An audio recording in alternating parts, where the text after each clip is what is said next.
முதல்ல அந்த பஞ்சாப்ல நங்கல் சரணாலயத்துல நடந்த கவலைக்குரிய சம்பவத்தை பத்தி பேசலாம்.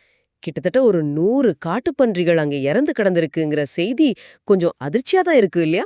ஆமா, ரொம்ப கவலைக்குரிய விஷயம் அது. போஸ்ட்மார்ட்டம் ரிப்போர்ட் என்ன சொல்லுதுன்னா, அந்த சரணாலயத்துல இருக்க நங்கல் ஏரியில கலந்த நச்சு கழிவு தான் காரணமா இருக்கலான்னு ஒரு சந்தேகம் இருக்கு. ஆமா, அதுதான் முதற்கட்ட தகவல். இந்த இடம் சாதாரணமான இடம் இல்லையே. நங்கல் சரணாலயம் பத்தி கொஞ்சம் சொல்லுங்களேன். நிச்சயமா. இந்த நங்கல் வனவிலங்கு சரணாலயம் இது பஞ்சாப்ல ரூப்நகர் மாவட்டத்துல இருக்கு. ஷிவாலிக் மலை அடிவாரத்துல. ஓ, மலையடி வாரத்திலயா? ஆமா, இது சும்மா ஒரு காடுன்னு நினைச்சிட முடியாது.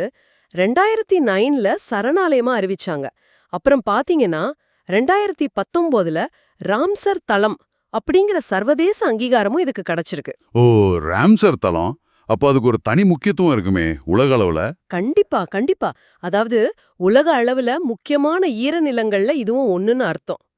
இது சட்லஜ் நதிக்கரையில இருக்கிற பெரிய நங்கல் ஈரநிலத்தோட ஒரு பகுதி. இவ்ளோ பெரிய ஏரியா இது. மொத்தம் ஒரு 116 ஹெக்டார் பரப்பு இருக்கும்.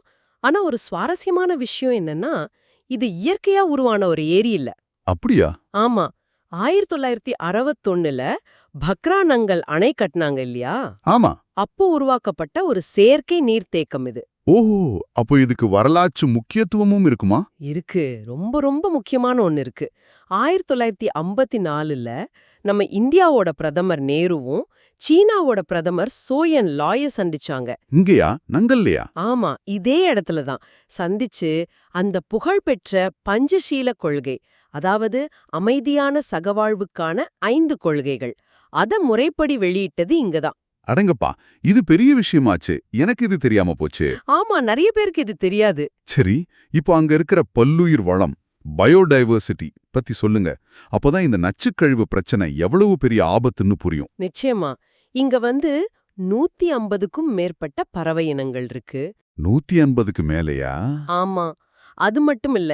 இந்திய எறும்புத் தின்னி பொங்கோலின்னு சொல்றோமே, அது, எகிப்திய பிணந்தின்னி கழுகு, சிறுத்தை, இந்த மாதிரி அழியும் அபாயத்துல இருக்கிற பல முக்கியமான உயிரினங்களோட வீடு இது.